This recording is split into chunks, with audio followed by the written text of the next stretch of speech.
Bigger, safer, more capable and much better to drive, Ford's Ranger really has gone large in its appeal as a competitive proposition against tough rivals in the pickup segment. The idea is to tempt everyone from builders to surfboarding, mountain biking families with what is now a very complete product indeed. Think of a pickup, and Ford is a name you just can't ignore. Even though the Japanese makers may have conquered the European market in modern times, the Blue Oval brand has a heritage in this segment going back far further than that, with sales that have run into their millions stateside. Even the company's very first Model T back in the early 1900s could be ordered in small truck form with a closed cab and a flat deck at the back. In those days, as well as in more recent times, vehicles like this could happily be as rough as they were tough. No longer. Today's pickup must be almost all things to all people, a hardcore business tool by day and family transport by night. A load lugger and a leisure MPV all rolled into one with car-like road manners and affordable running costs. It's a brief that many modern contenders in this segment struggle with, but one that Ford claimed to have got closer to meeting than ever before when it launched this Ranger model early in 2012, the most complete pickup the company has ever made. It needs to be. Ford hasn't found it easy to create a pickup tailored to the needs of European customers and has been trying since 1999 when we first saw the earliest version of this model. The Mark II version of 2006 was better, facelifted in 2009, but it still wasn't able to properly get on terms with the tough Japanese triumvirate that rule the pickup market this side of the Atlantic. Nissan's Navara, Mitsubishi's L200 and the Toyota Hilux. All three are good vehicles, but very obviously commercial in feel. This Ranger claims to be something more, if not a road car with a pickup deck, then the closest thing to that we've yet seen, with a design versatile enough for export to over 180 countries. Perfect in principle, not only for the core pickup markets of farmers, plumbers and jobbing builders, but also for the self-employed private people increasingly seeing vehicles like this as lifestyle accessories. Let's put it to the test. There aren't many pickups developed first and foremost to prioritise driving dynamics, but this is one of them. The leaf-sprung rear suspension that all vehicles of this kind must currently have to deliver the really heavy payloads that many owners will need is never going to deliver an especially car-like driving experience, whatever the glossy brochures may tell you. But Ford's engineers have done their darndest to replicate that as far as they could, testing prototypes for over 1 million kilometres in order to deliver a vehicle that is still just as at home in the harsh conditions of the Australian outback or being driven for endless hours across the Argentinian pampa, but also this time round is equally comfortable being driven at high speed on German autobahns or merely collecting your dry cleaning. Have they succeeded? Well, really, it depends upon your expectations. Does it ride and handle like a Discovery? No, of course it doesn't. A Discovery isn't built to take a 1.3-ton payload. But does it set new standards for vehicles in this segment? Very definitely, yes. It's more agile, stable, precise and comfortable than any pickup of its kind we've seen to date. The first thing that you tend to notice once setting off is the steering. Well, if you've come from a typical medium family SUV, you probably won't notice anything at all because it feels just the same. But if you're a long-time pickup driver and you're used to the vague old recirculating ball steering that vehicles of this kind have had to date, then this Ranger's rack and pinion helm will be a revelation. And it gives you far more confidence when you're at the wheel of this vehicle, especially if you're threading it through tight city streets where the tight turning circle can come in very useful. It's 11.8 metres in the two-wheel drive version and 12.4 metres in the 4x4 that most will choose. Another huge step forward has been achieved in terms of refinement. This model 22% quieter than its predecessor thanks to a stiffer structure and a clever double sealing system for the doors.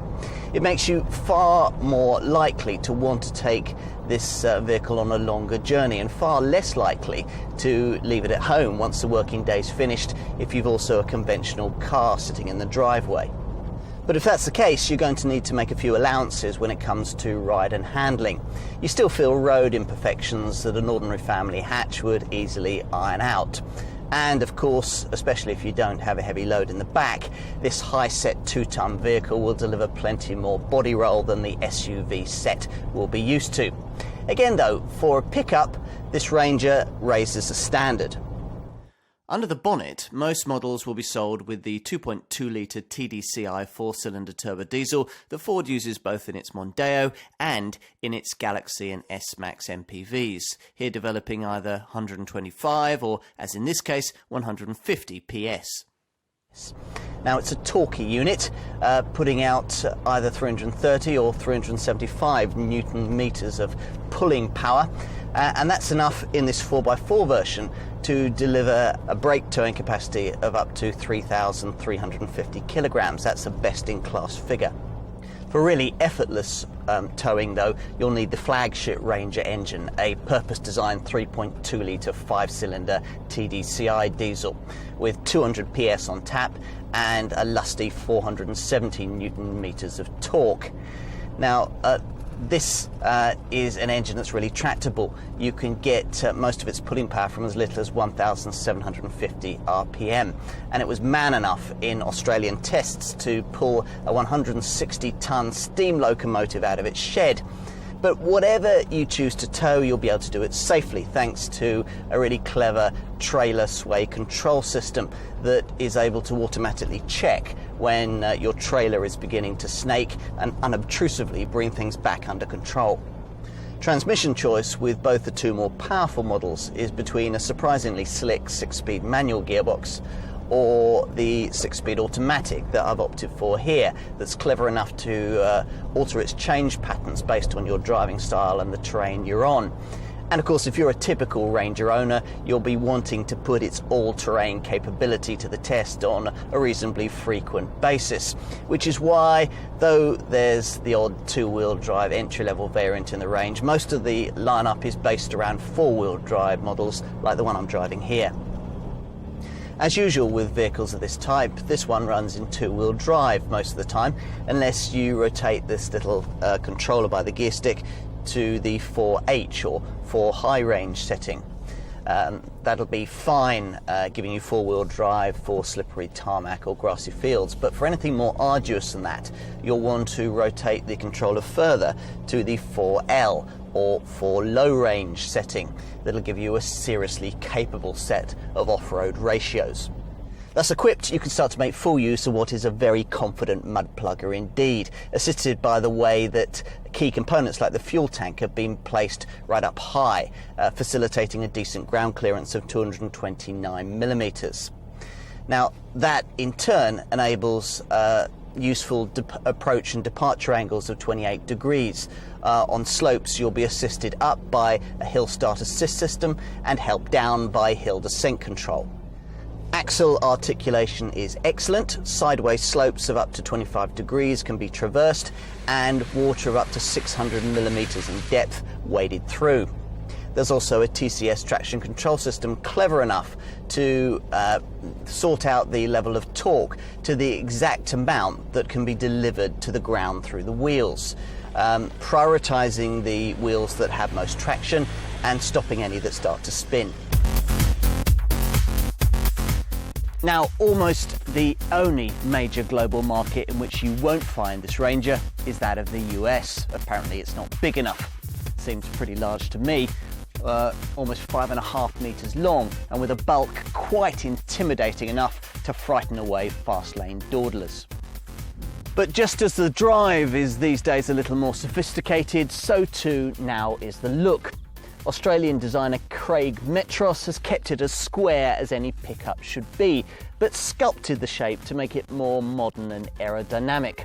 So the front end is chamfered from the signature 3-bar grille back to the wheel arches with a raked back windscreen and a body accent line that goes from the bigger headlamps to the bonnet for a tough but trendier piece of penwork. Like most of its pickup competitors, this one comes with a choice of 3 body styles: the 2-seater regular cab model, the so-called super cab with its occasional rear seats, and the 4-door double cab variant that I have here, and that's the one most customers end up choosing. I'm going to start on the back seat, because it's here that traditional pickup compromises tend to be made, with cramped rear legroom and, worst of all, a ridiculously upright rear backrest, there to give packages and a low bay behind priority over people. Now, don't get me wrong, I'm not saying that this Ranger radically changes things in this respect, but again, it raises the bar in this segment. By moving this B-pillar forward, best-in-class rear legroom and knee clearance has been achieved, and despite the fact that this vehicle is narrower than an ordinary Ford Mondeo and up to 100mm narrower than some of its rivals, it is possible to fit 3 adults in reasonable comfort across this back seat, as long as the journey isn't too long. It's certainly possible for one 6-footer to sit right behind another. Now, further practicality is provided by the way that you can actually fold the bench up, the seat base, to reveal hidden storage compartments into which you can put tools or things that you want to keep away from prying eyes. If the rear bench isn't in use, you can fold the backrest forward to accommodate packages that maybe you don't want to consign to the rear load box. And up front, well, you perch up high in any pickup, and this Ranger is no exception, with an airy, commanding cab offering class-leading front headroom. Now, it's here that this design probably delivers best on its car-like claims, with seemingly very good build quality from the South African factory and switchgear and technology recognisable from the more advanced members of Ford's passenger car lineup. Gone is the awful old umbrella handle dash mounted handbrake. There's a more conventional one here now, and you get a wheel that feels good to hold, but unfortunately adjusts only for rake and not for reach. The instrument cluster with its central blue LED display was apparently inspired by the design of a G-Shock watch, with precision workings protected by a robust outer casing. And on plusher models, the central dash is dominated by a 5-inch colour screen with technology that can give you voice activation from everything from your Bluetooth mobile phone to functions for the audio and the sat-nav, and even for the dual-zone climate control. True, not all of the plastics are high grade and soft to the touch, but then that's partly because, as the brand says with some justification, this is a utility vehicle and the materials used within it need to be tough and long-lasting. Now, in such a vehicle, you're going to need practicality in the cabin, lots of places to store your stuff. And here again, this Ranger is class-leading with no fewer than 23 different stowage spaces.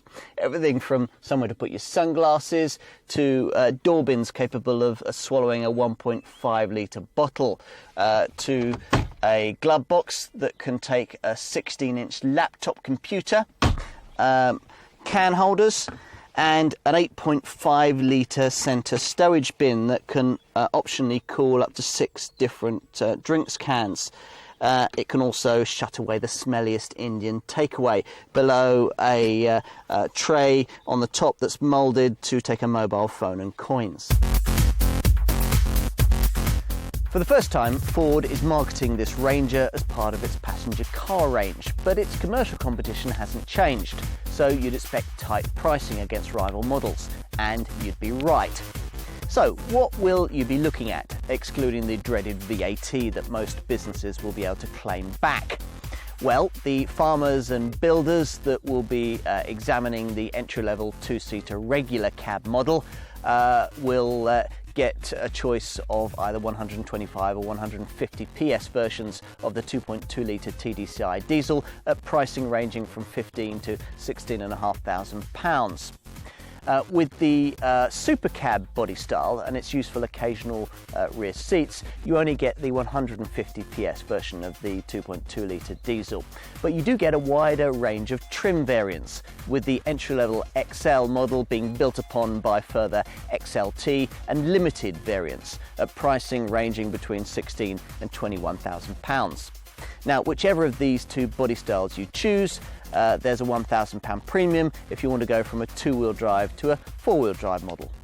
Most so will be wanting a four-door double cab model like the one I have here, with pricing in the £18,000 to £25,000 bracket across the four-wheel drive only lineup. Now, this is the only part of the range where you've the option to pay a premium of £1,000 for the 6-speed automatic gearbox that I've been trying here, and a further premium for the 200 PS 3.2 litre TDCi diesel rather than the 150 PS 2.2 TDCi that I've been driving. The double cab body style is the only one also that offers the top of the line wild track trim level.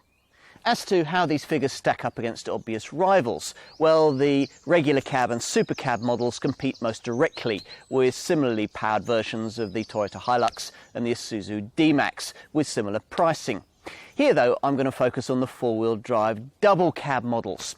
In 150 PS 2.2 litre TDCi diesel form, that's what I've been trying here, this Ranger can undercut a comparable Volkswagen Amarok by as much as £1,200, and it's similarly priced to a comparable Isuzu D-Max. Now, it's true that a 144 PS Toyota Hilux would save you a few £100, or a 134 PS Mitsubishi L200, maybe a bit more than that, but both have a power deficit to this 150 PS Ford. And neither Toyota or Mitsubishi can match the 200 PS 3.2 litre TDCi Ranger engine that's in the top of the line version. For that you'd need a 190 PS Nissan Navara, which is significantly cheaper but is also less powerful and a bit less sophisticated. And Ranger trim levels? Well, entry-level XL variants are pretty basic, but even they include electric windows and mirrors, remote central locking. You also get a decent quality MP3 compatible CD stereo with an aux-in socket and steering wheel controls, hill start assist to stop you drifting backwards on uphill junctions, and a Thatcham Category 1 alarm. Further up the range on derivatives like this limited model, you also get alloy wheels, a heated windscreen, privacy glass, auto headlamps and wipers, front fog lights, power folding mirrors, stainless steel side steps, the C-channel load tie-down system, rear parking sensors, dual zone climate control, cruise control, an auto dimming rear view mirror. You also get leather trim, 8-way adjustable electric seats, a cool box in the center console, and Bluetooth phone compatibility with a USB interface. I'd also be tempted to pay a little extra for the integrated low box cover with its retractable shutter, and also for this gleaming metallic performance blue paintwork. It also might well be worth specifying satellite navigation, which comes bundled up with a really nice ground level reverse parking camera that can even help you hitch up a trailer. As for safety, well, there's no argument here. This is the safest pickup on sale. That judgment not only from Ford, but more importantly from Euro NCAP, who have made this vehicle the only one in its class to achieve their coveted 5-star rating. Now look at the specs, and the reasons for this are clear. There are twin front, side and curtain airbags fitted right across the range, along with the driver's knee bag, and all kinds of electronic assistance to try and ensure that you'll never have to use them. So there are anti-lock brakes with emergency brake assist for panic stops, advertised to following motorists by automatically flashing emergency brake lights. There's TCS traction control and an ESP stability control system built into which are devices to prevent trailer sway and to sort out suspension imbalance caused through inappropriate loading. You even, for extreme circumstances, get a rollover mitigation system. Now, potential business owners may well be approaching this Ranger thinking that sleek looks, a smart, spacious cabin and class-leading driving dynamics are all very well, but that they'd trade all of them for the practicality out back.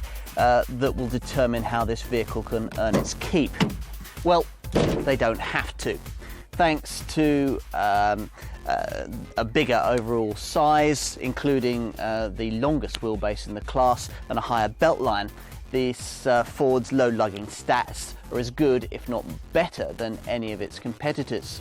The regular cab and super cab models offer the largest load boxes in their class, with respectively 1.82 and 1.45 cubic meters, while this double cab is also more than competitive, offering 1.21 cubic meters.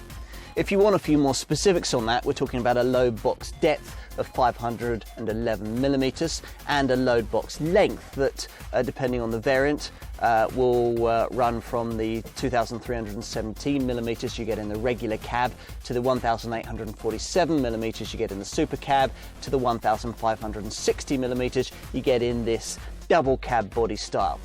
Now, whichever Ranger you choose, there's 1,560 millimeters of width, narrowing to 1,139 millimeters between the wheel arches, and that'll still be enough for the kind of Euro pallet that can sit there. It'll be easy enough to get in thanks to a reasonable loading height that's 835 millimeters in this double cab variant. And if all of that space encourages you to carry heavier loads, well, you can, thanks to a class-leading payload that can be as much as 1,340 kilograms. Now, you won't want anything that heavy moving about, so ask your dealer about fitting the flexible C-channel cargo management system, which has these points that can be moved along a rail, giving you greater flexibility when tying your load down. Now, if you still manage to get this wrong, then you'll be thankful for the adaptive load control system, which adjusts the suspension to make sure that the ride is always level should you have poorly positioned your load or unwisely put all the weight on one side of the vehicle. Of course, some stuff is bulky rather than heavy. Pockets above the wheel wells and along the sides of the load box allow owners to use timber inserts to carry these more easily. And running costs, well, Ford has tried hard to keep these down with liberal use of their eKinetic technology, which incorporates smart regenerative charging for the battery, low rolling resistance tyres, the most aerodynamic shape in the class, and most importantly, an auto start-stop system that cuts the engine when you don't need it, when you're stuck in traffic or waiting at the lights. And that can reduce your fuel usage by as much as 10%. Now, the result of all this is a set of combined cycle fuel figures for manual models that see this 150 PS 2.2 litre TDCI diesel return 32.8 miles to the gallon on the combined cycle and put out 228 grams per kilometre of CO2. If you go for the 200 PS 3.2 litre TDCI, you're looking at 28.3 miles to the gallon on the combined cycle and 264 grams per kilometre of CO2. A gear shift indicator on the dash should help day-to-day owners get somewhere near these kinds of returns on a normal basis. Now, you can't deny that this Ranger is a thoroughly engineered product, but is it the first Ford pickup to truly approach market leadership? I think it might be. It's safe, spacious, clever, able to carry large loads, and equipped finally with engines that can match or beat the competition. Whether the need is for active family weekends or simply to carry workmates with their kit and tools, this do almost anything, rough, tough, automotive Swiss Army knife seems to have it covered. From the back streets of Bangkok to the logging trails of Liberia, you'll find Rangers earning their keep. But the step forward here isn't really a rugged one. This Ford was always tough to break. It's in driving dynamics. Now, maybe these aren't quite as car-like as the Blue Oval would like us to believe. They're a big step forward for a vehicle of this kind, aided by technology that'll see Japanese competitors having to play catch-up. When it all comes down to it, the right tool can make child's play of men's work. And if you're looking for the best all-round contender in the pickup sector right now, then this is the right tool. Job done.